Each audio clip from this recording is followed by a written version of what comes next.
तो दोस्तों, आज के इस वीडियो में हम आपको बताएंगे बायोलॉजी। तो बायोलॉजी से आपके बहुत ज़्यादा क्वेश्चन आने वाली है, बहुत ज़्यादा नहीं, मतलब कि साइंस से 8 लगभग क्वेश्चन कवर किया जाता है एसएससी जीडी में। तो एसएससी जीडी के बारे में मैं आपको ये बताना चाहता हूँ कि जो मतलब कि जो एसएससी जीडी हमारी है, तो एसीसी जीडी के बारे में आपको बताना चाहूँगा कि मैंने एसीसी जीडी का परचेज किया था चिराग बैच, जैसे कि आपको पता होगा कि ये चिराग बैच है और ये रोजगार विद अंकित का चिराग बैच था। तो मैंने इसको परचेज किया था, तो बहुत सारे ऐसे लोगों को डिमांड थी कि सर ये कोर्स को फ्री कर दीजिए, क्योंकि इसका जो टाइम अप हो चुका है, क्योंकि 2022 में ही मतलब पूरी अपनी खर्च को वसूली कर लिया था। तो ये बैच को फ्री कर दीजिए, लेकिन वो फ्री नहीं किए और बोले कि रिकॉर्डेड बैच हम सेल करते हैं। तो रिकॉर्डेड बैच सेल हो जाते हैं और उसके बाद जो भी हमारे इसके एसीसी जीडी के लिए हमारे न्यू क्या कहते हैं, न्यू बैच लॉन्च होगा, तो उसमें मैं डिस्काउंट कर दिया जाऊंगा। तो उसमें डिस्काउंट भी किए हैं, लेकिन बहुत सारे इंसान जो थे वो इस चक्कर में थे कि एसीसी जीडी वाला जो चिराग बैच है वो बिल्कुल फ्री कर दिए जाएंगे और आपका जो है यूट्यूब पर अपलोड कर दी जाएगा, बट ऐसा नहीं होती है। तो मैंने उसके लिए पूरा ए टू जेड पीडीएफ निकलवा लिए और एक एक करके मैं आपके सामने ये चिराग बैच का एक एक पीडीएफ आपको टेलीग्राम पे अपलोड करता जाऊंगा। और जिस क्लास को आप देखते हैं उस क्लास की नोट्स वीडियो के नीचे डिस्क्रिप्शन में इसकी लिंक दे दी गई है, वैसे आप जाकर के डाउनलोड कर सकते हैं। और अगर रही बात कि आप अगर आप कहते हैं कि जो मुझे एक एक साथ पूरी की पूरी पीडीएफ का लिंक चाहिए, तो आप टेलीग्राम पर जाकर के डाउनलोड कर सकते हैं। मैंने वो टेलीग्राम आप ज्वाइन कर सकते हैं। टेलीग्राम का नाम है लक्ष्मी विघा बड़ा विकास, जैसा कि लिंक वीडियो के नीचे डिस्क्रिप्शन के टॉप पे दे दी गई है। तो जाइए और डाउनलोड करिए। इस वीडियो में मैं आपको सबसे पहले जो कवर करने वाला हूँ वो इंट्रोडक्शन ऑफ बायोलॉजी, मतलब कि बायोलॉजी का इंट्रोडक्शन क्या है, जैसे कि यहाँ पे लिखा हुआ है कि बायोलॉजी का जो इंट्रोडक्शन है वो क्या है, एक्चुअल में बायोलॉजी होती क्या है। तो मैंने इसको अच्छे से पढ़ लिया है एक बार और फिर मैं आपको पढ़ाने जा रहा हूँ। और नहीं अगर आपको समझ में आती है तो आप जाइए और टेलीग्राम पर इसका नोट्स को डाउनलोड कीजिए और उसमें से आप पढ़ लीजिए। आप चाहें तो प्रिंट आउट निकलवा सकते हैं, आप बिल्कुल इसके लिए फ्री हैं। उसका लिंक मैं डिस्क्रिप्शन में दे दूंगा। और बाकी मुझे पर्सनली कोई राय अगर देना हो तो मुझे इंस्टा या तो टेलीग्राम या तो फिर जैसा भी हो मुझे मैसेज कर दीजिएगा, कमेंट कर दीजिएगा। क्योंकि आप चैनल को सब्सक्राइब करिए या नहीं करिए, लाइक करिए या नहीं करिए, लेकिन आप कमेंट करके मुझे ज़रूर बताइएगा कि आपको वीडियो कैसा लगा। चलिए हम शुरू करते हैं। सबसे पहले आती है बायोलॉजी। बायोलॉजी जो है वो दो शब्द से मिलकर बनी है। एक तो बनी है बायो और दूसरा बनी है लॉजी, मतलब लोगस, जिसको हम लोग कहते हैं लोगस, BIOS, और उसके बाद में LOGAS, लोगस होती है। तो ये दो चीज से मिलकर के बनी है बायोलॉजी। तो इसमें जो हम लॉजी लोगस मतलब होती है टू स्टडी, मतलब कि हिंदी होती है, और वायु मतलब होती है लिविंग, मतलब कि सजीव। और इसके मामले में और जो होती है वो ऑर्गेनिज्म होती है। तो इन सब चीज़ों के बारे में हम बायोलॉजी के अंदर, मतलब सजीवों के बारे में हम बायोलॉजी के अंदर अध्ययन करने वाले। तो बायोलॉजी का मतलब ये होती है। अब बहुत सारे ऐसे इंसान होते हैं जो कि बहुत सारे कम समझते हैं, तो मैं एकदम बेसिक से लेके चलता हूँ, इस लेवल से लेके चलता हूँ जैसे कि मैंने बायोलॉजी कभी नहीं पढ़ा है, मतलब कि बायोलॉजी से मेरा कोई भी रिश्ता नहीं है। तो इस चलते मैं इस स्तर से लेके चल रहा हूँ। तो आप बिल्कुल हम देखते रह जाइए और कोई चिंता नहीं है। आप अगर आपको देखने में कोई प्रॉब्लम आती है तो आप बता सकते हैं मुझे नीचे कमेंट करके, मुझे प्रॉब्लम देखने में हो रही है। वैसे मैं चाहता हूँ कि आपको प्रॉब्लम बिल्कुल भी नहीं हो, क्योंकि मैं मैं जो भी काम करता हूँ वो कम्प्लीटली एकदम पूरी इसमें 100% दे देता हूँ, चाहे तो वो एक दिन क्या एक साल ना लग क्यों लग जाए। तो आचार चलिए अब हम देखते हैं। अब बायोलॉजी के अंदर जो दो वर्ड्स जो आपको हमेशा मिलेंगे वो मिलेंगे रिप्रोडक्शन, मतलब कि ई प्रजनन, और होती है रेस्पिरेशन, यानी कि श्वसन, यानी कि रेस्पिरेशन। अब क्या होती है, बहुत दिनों से आपने पढ़ते आ रहा है कि बायोलॉजी मतलब होती है जीव विज्ञान। जीव होती एक्चुअल में क्या होती है जीव, तो आपको जैसा कि आपको दिख रहा होगा, तो बायोलॉजी जो एक्चुअल में होती है, मतलब कि बायोलॉजी एक्चुअल में क्या होती है। तो बायोलॉजी के मामले में मैं आपको यह बताना चाहता हूँ कि ब्रह्मांड में जो भी कैरेक्टर ये दो क्रियाएं करता है, सजीव कहलाते हैं। कौन सा कैरेक्टर, जैसे कि आप देख सकते हैं दो कैरेक्टर कहलाती है जो, एक तो रिप्रोडक्शन और दूसरा रेस्पिरेशन। मतलब कि जो मतलब जो क्रियाएं हैं, ये रिप्रोडक्शन मतलब कि प्रजनन, और रेस्पिरेशन मतलब कि जो श्वसन, ये दो चीज करते हैं, उसको हम लोग सजीव मानते हैं। इतना बात आपको समझ में आ गई? समझ में आ गई? अगर आपको समझ में आ गई तो आप यस कमेंट कर दीजिएगा। चलिए अब हम इसके आगे वाले वर्ड्स को पकड़ते हैं जो कि आपके एग्जाम में पूछी भी जाती है।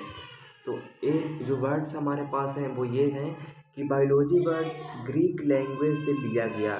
तो बायोलॉजी वर्ड्स जो हैं, मतलब कि बायोलॉजी जो है वो ग्रीक लैंग्वेज से लिया गया है। ग्रीक मतलब आपसे ऐसा क्वेश्चन पूछेगा कि बायोलॉजी जो है वो कैसा शब्द, कहाँ से शब्द लिया गया, तो वो ग्रीक शब्द लिया गया। अच्छा, इसके मामले में और भी बहुत सारे बातें आपके आपके पास आएंगे कि आपका जो है बायोलॉजी बायोलॉजी जो है आपका जो बायोलॉजी है, बायोलॉजी वर्ड्स को लेमार्क और ट्रेविरेनस द्वारा लिया गया है। मतलब कि बायोलॉजी शब्द जो है वो किसने दिया, ऐसा बोला जाता है कि बायोलॉजी शब्द किसने दिया, तो उसको दिया दो वैज्ञानिक ने दिया, लेमार्क ने दिया और ट्रेविरेनस के द्वारा। ये दो साइंटिस्ट का नाम है, आप बिल्कुल इसको नहीं भूलिए कि बायोलॉजी शब्द जो है वो दो इंसानों के दो महान वैज्ञानिक के द्वारा दी गई। एक तो लेमार्क के द्वारा दी गई है और दूसरा ट्रेविरेनस के द्वारा दी गई है। तो ये बात आपको कंप्लीट है? तो ये बात कंप्लीट है। चलिए हम आगे बढ़ते हैं। बायोलॉजी से अब क्या हम लोग विभाजन करते हैं, मतलब कि उसका भाग पढ़ते हैं। तो बायोलॉजी दो पार्ट में डिवाइड हो जाते हैं। एक तो आपका आ जाती है जूलॉजी और दूसरा आ जाती है आपका बोटनी।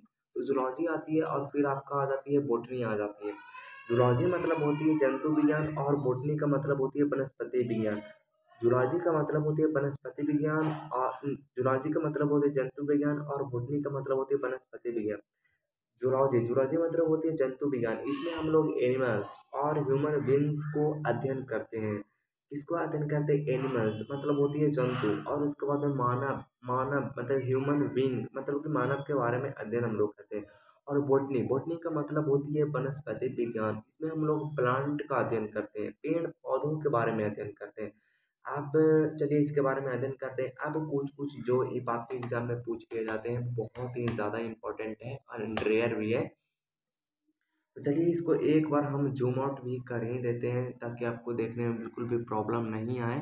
और जहाँ भी आपको प्रॉब्लम आए बिल्कुल निश्चिंत होकर आप पूछ सकते हैं, क्योंकि क्योंकि मैं जो इतना मेहनत कर रहा हूँ, अगर आपको प्रॉब्लम होता है तो फिर मेरा मेहनत बेकार है ना।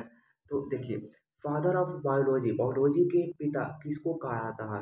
बायोलॉजी के पिता कहा जाता है अरस्तु को कहा जाता है। किसको कहा जाता है? अरस्तु को, जिसको इंग्लिश में एरिस्टोटल लिखा था। बायोलॉजी के पिता किसको कहते हैं? तो अरस्तु को कहते हैं, एरिस्टोटल को। अब इन चीज़ों को बार बार देखिए। उसके बाद कहता है फादर ऑफ जूलॉजी, मतलब इसी का भाग है जिसका मतलब होती है जूलॉजी का मतलब, जैसे कि मैंने आपको बताया कि जूलॉजी का मतलब जो होती है वो जंतु होती है, और जंतु होती है, और आपका जो होती है मानव मतलब ह्यूमन बींग्स होती है, इसको हम लोग मानव के बारे में अध्ययन करते हैं। और बोटनी का मतलब होती है वनस्पति विज्ञान, जिसमें प्लांट का अध्ययन करते हैं। तो फादर ऑफ बायोलॉजी का जो पिता, जो जैसे कि मैंने आपको बताया, वो एरिस्टोटल को बोलते हैं। और जूलॉजी का पिता किसको कहते हैं? तो वो अरस्तु को ही कहते हैं। अब आपसे एक और क्वेश्चन पूछता है कि फादर ऑफ बोटनी, मतलब बोटनी का पिता किसको कहा जाता है? बोटनी मतलब वनस्पति विज्ञान, जिसमें हम लोग पेड़ पौधे के बारे में अध्ययन करते हैं, इन सब चीज़ों के बारे में अध्ययन करते हैं कि क्या होती है नहीं होती है।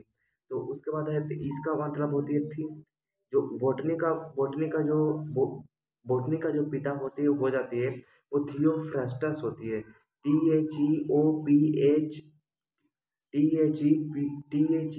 थियो, थियो मतलब THEOPHRASTUS,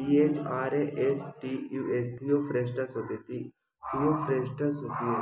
तो इसके बारे में होती है जैसे कि, अच्छा उसके बाद में अगर हम बात करें तो ये जो आती है, अच्छा उसके बाद में पूछता है कि father of modern biology, biology का जो पिता जो था उसको मानते हैं एरिस्टोटल को मानते हैं। लेकिन बायोलॉजी के आधुनिक आधुनिक जीव विज्ञान के पिता किसको मानते हैं? तो वो मानते हैं चार्ल्स डार्विन को। अब इसको आप रिलेट करके वो है कि आधुनिक जीव विज्ञान के पिता किसको माना जाएगा? तो जो चालाक होगा इस दुनिया में सबसे ज़्यादा चालाक है उसी को सबसे पहले फर्स्ट प्रायोरिटी दी जाती है। तो चार्ल्स डार्विन को मॉडर्न बायोलॉजी का पिता माने जाते हैं। तो ये बात हो गई। आगे बात हम कर लेते हैं। तो चार्ल्स डार्विन जो कि बायोलॉजी के मॉडर्न बायोलॉजी के पिता जो कहलाते हैं, उनके द्वारा दो बुक लिखी गई है। कौन कौन बुक लिखी गई? एक तो नेचुरल सिलेक्शन लिखे गए मतलब प्राकृतिक वर्णन, और दूसरा दूसरा ली गई है ऑरिजिन ऑफ स्पीसीज मतलब प्रजातियों का विकास ली गई है। मतलब कि दो उन्होंने चार्ल्स डार्विन ने बुक भी लिखी है जिसका नाम है नेचुरल सिलेक्शन और ऑर्गन्स ऑफ स्पीसीज मतलब organ ORIGIN organ of species मतलब प्रजातियों का विकास जिसको कहते हैं। तो दो बुक लिखी गई है। आपके पूछा जाएगा एग्जाम में कि चार्ल्स डार्विन के द्वारा निम्नलिखित में से कौन सी बुक लिखी गई है? तो तीन को बुक अलग दे दिए जाएंगे और इन दोनों में से कोई एक वो दे दिए जाएंगे कि नेचुरल सिलेक्शन है और ओरिजिन ऑफ स्पीसीज मतलब प्रजातियों का विकास और प्रकृति का वर्णन है। तो ये बात आप ध्यान रखिएगा। आगे चलिए हम लोग चलते हैं, थोड़ा सी जूम आउट कर लेते हैं क्योंकि देखने में बहुत शायद आपको प्रॉब्लम आ जाए। अच्छा, उसके बाद आपसे जो क्वेश्चन पूछ जाती है इंपॉर्टेंट क्वेश्चन यहाँ से बनती है कि फादर ऑफ मॉडर्न बोटनी मतलब कि बोटनी का पिता मैंने आपको क्या बताया था कि बोटनी का पिता कौन है? तो बोटनी का पिता जो है वो थियोफ्रेस्टस को हम लोग मानते हैं। लेकिन मॉडर्न बोटनी का जो पिता मानते हैं वो कौन होता है? कार्ल लिनियस, उसको हम लोग बोलते हैं कार्ल लिनियस। आधुनिक वनस्पति विज्ञान के पिता कौन है? तो कार्ल लिनियस है। अच्छा, आगे हम लोग चलते हैं। तो आगे जो हमारी बात हो जाती है कि फादर ऑफ जेनेटिक्स मतलब अनुवांशिक के पिता किसको कहते हैं? तो अनुवांशिक के पिता के किसको कहते हैं? तो ग्रेग जॉन मेंडल, जैसा कि आप लोग देख सकते हैं ग्रेग जॉन मेंडल को कहा जाता है आधुनिक। जैसे बोटनी का पिता को क्या कहते हैं? तो बोटनी को पिता को हम लोग कहते हैं थियोफ्रेस्टस। लेकिन लेकिन लेकिन बोटनी मॉडर्न बोटनी के पिता को क्या कहते हैं? तो कार्ल लिनियस। असंग फादर ऑफ जेनेटिक्स के पिता को क्या कहते हैं? तो ग्रेग जॉन मेंडल कहते हैं। ग्रेग जॉन मेंडल ने बहुत सारे नियमों को इन्होंने दिया, उनमें से बहुत सारे फेमस चीजें भी हैं जिसको हम लोग पढ़ते हैं। तो वह अनुवांशिकी के नियम लॉ ऑफ जेनेटिक्स मतलब कि ग्रेग जॉन मेंडल ने अनुवांशिक के नियम भी दिए। उन्होंने मटर के पौधे पर प्रयोग किया मतलब कि मटर के पौधे पर एक्सपेरिमेंट किए तब उन्होंने खोजे थे क्या चीज़ खोजे थे। चलिए हम इसको आगे बताएंगे कि उन्होंने मटर पर क्या सबसे पहले किए थे। तो वो किए थे क्या किए थे? अनुवांशिक के पिता मतलब कि जेनेटिक्स का सबसे पहले उन्होंने प्रयोग किए थे। और मटर की साइंटिफिक नेम, जैसे साइंटिफिक नेम का मतलब क्या आप समझते हैं? साइंटिफिक नेम का मतलब होते हैं ना कि बहुत सारे इस दुनिया में बहुत सारे इंसान रहते हैं और बहुत सारे देशों की बहुत सारे भाषाएं होते हैं, बहुत सारे क्षेत्र की बहुत सारे भाषाएं होते हैं। तो सब अपने अपने भाषा में अगर किसी भी चीज़ को बोलेंगे तो जब जब वहाँ पे साइंटिस्ट जब वहाँ पे साइंटिस्ट एक सम्मेलन में बैठेंगे, यहाँ पे सम्मेलन में बैठेंगे तो इनकी बातें ये नहीं समझ पाएंगे और इनकी बातें ये नहीं समझ पाएंगे। तो ऐसा ऐसा ऐसा सोचा गया कि इसका कोई ना कोई एक नाम होनी चाहिए, कोई ना कोई एक साइंटिफिक नाम होनी चाहिए। तो साइंटिफिक नेम के बारे में बाकी मैं डीपली आगे चर्चा करूंगा, लेकिन उनसे पहले हम ये जान लेते हैं कि इन इन सभी चीज़ों के बारे में क्या हमारे द्वारा कहे गए। तो मटर के साइंटिफिक नेम की बात की गई तो मटर का साइंटिफिक नेम है पीसम स्टाइबम। इसको ध्यान रखिएगा, आपसे एग्जाम में पूछ लिया जाता है कि मटर का साइंटिफिक नेम क्या है। तो मटर का साइंटिफिक नेम है पीसम स्टाइबम। पीसम स्टाइबम जो है मटर का साइंटिफिक नाम है, ये ध्यान रखिएगा। अच्छा, अगला नंबर आपसे पूछता है कि फादर ऑफ माइक्रोबायोलॉजी मतलब कि सूक्ष्म जैविकी के पिता। हाँ, तो फादर ऑफ माइक्रोबायोलॉजी के पिता कौन है? तो एटोनी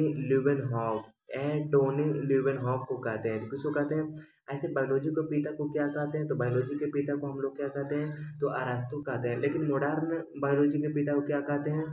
तो जैसे कि मैंने आपको बताया कि मॉडर्न बायोलॉजी के पिता जो कहते हैं वो कहते हैं चार्ल्स डार्विन को, मतलब कि जो बायोलॉजी में चालाक रहेगा। तो चालाक तो है ही थे चार्ल्स डार्विन, तो इसलिए उनको बना दिया। लेकिन माइक्रोबायोलॉजी के पिता किसको कहा था? तो एंटोनी ल्यूवेनहॉक को कहते हैं। अच्छा, उसके बाद में इन्होंने ही मतलब कि एंटोनी ल्यूमेनहॉक ने ही बहुत सारी चीज़ों की इन्होंने भी खोज की है और इन्होंने ही भी बताया। जैसे कि आरबीसी का खोज किसने किया, तो एंटोनी ल्यूमेनहॉक ने किया था। जीवाणु यानी कि बैक्टीरिया की खोज इन्होंने किया था। स्पर्म सेल मतलब कि शुक्राणुओं कोशिका की खोज इन्होंने ही किया। आपको दिख नहीं रहा होगा तो आप बताइएगा। जैसे कि आपको प्रॉब्लम होगा तो, क्योंकि प्रॉब्लम आपको नहीं होनी चाहिए। मुझे प्रॉब्लम हो जाए वो अच्छी है, लेकिन आपको नहीं होनी चाहिए। तो आरबीसी की खोज जो किए थे वो कौन, एंटोनी ल्यूवेनहॉक, जिन्होंने फादर ऑफ माइक्रोबायोलॉजी कहा जाता है। स्पर्म की इन्होंने खोज की थी। उसके बाद में अगर आप देखें तो आपका प्रोटोजोआ की खोज की इन्होंने ही किए थे। प्रोटोजोआ के बारे में इन्होंने ही बताए थे। और ये जितने भी आरबीसी जो हैं, आपके आरबीसी जो हैं, आपका जो बैक्टीरिया जो है, स्पर्म सेल जो है, प्रोटोजोआ जो है, इन सब सारे चीज़ों का जो इन सब चारों चारों चारों चीज़ है वो एंटनी ल्यूवेनहॉक ने की थी, जिनको कि सूक्ष्म जैविकी के पिता माने जाते हैं। वो एक कोशिकीय हैं, मतलब कि सिंगल सेल्स हैं, सिंगल सेलुलर्स हैं। अच्छा, उसके बाद हम लोग आगे देख लेते हैं कुछ important point. Father of histology मतलब आंत, हिस्टोलॉजी मतलब होती है आंत की। आंत के पिता क्या कहते हैं, तो फादर ऑफ हिस्टोलॉजी कहते हैं जैवियर बिचार्ड। जैवियर बिचार्ड को हम लोग क्या कहते हैं, आंत के पिता कहते हैं। आप धीरे धीरे अगर आपने नोट्स निकलवा लिए हैं तो आप बिल्कुल मिलाते जाइएगा। आप वीडियो को बाद में देख रहे हैं तो, और अगर अभी देख रहे हैं तो कोई बात नहीं, आप मिलाते जाइएगा। और ध्यान में थोड़ा सा मतलब फील करके देखिए कि हमारे बॉडी में क्या है। अच्छा, ऐसा भी मेरे बॉडी में होता है, क्या बात है। तो इन सब चीज़ों को आप रिलेट करते जाइएगा तो आपको आपके माइंड जो सबकॉन्शियस माइंड होता है, आपके लंबे टाइम तक वो याद रखने में सक्षम हो जाएंगे।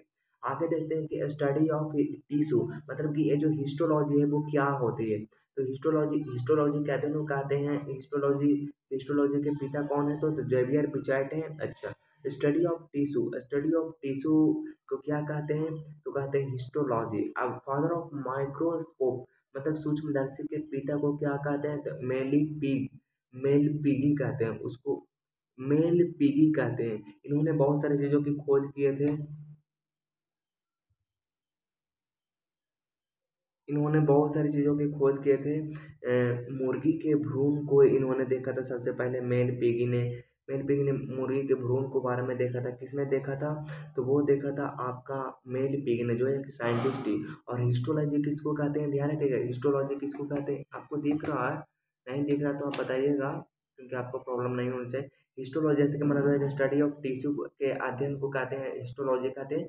और हिस्टोलॉजी के पिता को नाम है बिचार्ड, नाम है जैवियर बिचार्ड नाम है। अच्छा, मेल पिगी जो है मुर्गी के भ्रूण को देखा देखा था। जर्म लेयर के विषय के बारे में इन्होंने देखा था। स्किन जो आपकी बॉडी के ऊपर वाले जो हेड़ी होती है, स्किन मतलब आपके बॉडी के ऊपर वाले स्किन चमड़ा जो होती है, उसको बारे में इन्होंने ही बताया था। किसने बताया था, मेल पिगी ने बताया था। हिस्टोलॉजी क्या है, तो हिस्टोलॉजी जो है स्टडी ऑफ टिश्यू जो होती है उसको अध्ययन को हिस्टोलॉजी कहते हैं। तो ये बात हो गई। आगे हम लोग बात कर लेते हैं कि जर्म लेयर मतलब कि जनिक। जर्म लेयर मैंने जैसे कि हम लोग को पिछली वीडियो में जर्म लेयर क्या होती है, होती क्या, तो जर्म लेयर जो होती है आपका जो पुरुष का जो स्पर्म होती है और मादा का जो ओवा होती है। स्पर्म मतलब होती है शुक्राणु और ओवा मतलब होती है अंडाणु।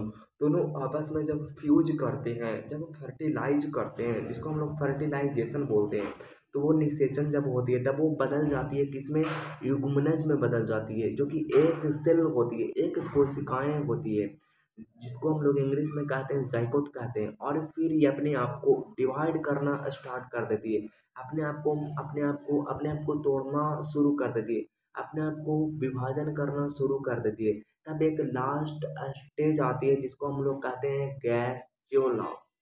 गैस चूल्हा, और गैस चूल्हा जब इसके लास्ट लेयर को हम लोग गैस चूल्हा कहते हैं।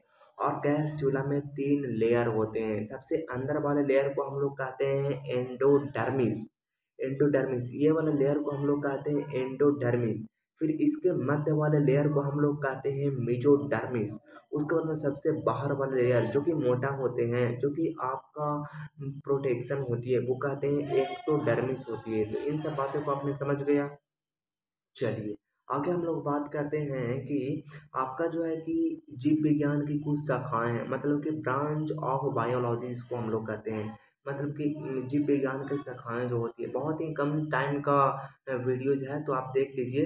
जैसे हेमेटोलॉजी, हेमेटोलॉजी क्या होती है? तो ब्लड के अध्ययन को मतलब कि स्टडी ऑफ ब्लड, ब्लड के अध्ययन को कहते हैं हेमेटोलॉजी कहते हैं। तो आपसे पूछिएगा कि ब्लड के अध्ययन को क्या कहते हैं? 4 को ऑप्शन दे देगा, हेमेटोलॉजी, साइटोलॉजी, उसके बाद में आपको दे देगा न्यूरोलॉजी, कार्डियोलॉजी, ऐसे करके बहुत सारे ऑप्शंस आपके सामने दे देंगे। तो आप वहाँ पे बिल्कुल भी कन्फ्यूज नहीं होइएगा, आपको बता देनी है। आगे हम लोग बात करते हैं कि साइटोलॉजी, मतलब साइटोलॉजी क्या होती है? तो साइटोलॉजी जो होती है आपकी कोशिका का अध्ययन होती है, मतलब कोशिका का अध्ययन होती है साइटोलॉजी। मतलब कोशिका जो है उस पे शक करती है, साइटोलॉजी शक करती है, स्टडी ऑफ सेल, मतलब कोशिका के अध्ययन को कहते हैं साइटोलॉजी कहते हैं। आगे देखते हैं सेक्रोलॉजी, SACROLOG बाई, सेक्रोलॉजी या तो फिर मायोलॉजी, MYOLOG बाई, मायोलॉजी, मतलब सेक्रोलॉजी या तो फिर मायोलॉजी के क्या होती है? तो वो पेशी की अध्ययन, मतलब आपके बॉडी का जो मसल्स होते हैं उसकी जो अध्ययन होती है उसको हम लोग कहते हैं, उसको हम लोग कहते हैं साइक्रोलॉजी या तो फिर मायोलॉजी कहते हैं। अच्छा, उसके बाद में आता है न्यूरोलॉजी। न्यूरोलॉजी क्या होती है? तो तंत्रिका तंत्रिका तंत्र का अध्ययन, तंत्रिका तंत्र के अध्ययन को क्या कहते हैं? तो तंत्रिका तंत्र के अध्ययन को कहते हैं न्यूरोलॉजी कहते हैं। उसके बाद में कार्डियोलॉजी, कार्डियोलॉजी मतलब होते हैं हृदय के अध्ययन, हृदय के अध्ययन को क्या कहते हैं? तो हृदय के स्टडी ऑफ हार्ट, हार्ट के अध्ययन को क्या कहते हैं? तो हार्ट के अध्ययन को कहते हैं कार्डियोलॉजी। तो मेरे ख्याल से सभी के सभी हो गए हैं। आज का वीडियो हम यहीं तक रहने देते हैं, क्योंकि ज़्यादा लंबा जो वीडियो हो जाती है वो बहुत ही देखने में बहुत ही बोरिंग सा फील होती है और आपको मन भी नहीं लगता। तो बिल्कुल हम शॉर्ट शॉर्ट लेके चलेंगे और इसके नेक्स्ट पार्ट जो आएंगे वो सेल के मामले में आएंगे। और बिल्कुल हिम्मत नहीं हारिएगा दोस्त, आपको मतलब कहीं से भी सीखनी है, लेकिन इस बार जो वैकेंसी आने वाली है दोस्त वो आने वाली है 84,000। तो इसको कम मत समझिए, बहुत ही ज़्यादा वैकेंसी है। शायद आगे आने वाले टाइम पीरियड में बहुत कम वैकेंसी देखने को मिले, लेकिन आपको निराश नहीं होनी है। अपने अपने इसमें 100% को झोंक देनी है, लगे अथवा नहीं लगे, लेकिन अपने 100% को झोंक देनी है। और बिल्कुल लगा देंगे आग पानी में, जवानी उसको कहते हैं। और चुनने के सिलेक्शन एसएससी जीडी का जवानी की कहानी उसको कहते हैं। अगर इस जवानी में आपके खून में अगर उबाल नहीं दौड़ रहा है तो फिर कब दौड़ाइएगा दोस्त। तो चलिए हम लोग इस मामले को एंड करते हैं। आगे मुलाकात होगी हमारी सेल वाले वीडियो में, क्योंकि इसके बाद जो हमारे आने वाले हैं वो सेल आने वाले हैं। और बिल्कुल एकदम लाइन बाय लाइन आप पढ़ते जाइए, मिलाते जाइए लाइन बाय लाइन। और सुबह में उठकर या तो फिर सोते टाइम एक बार इसको रिवीजन कर लीजिए, आपको जद्दोजहद पे बैठ जाएगी। तो चलिए, ऑल द बेस्ट, जय हिंद, वंदे मातरम।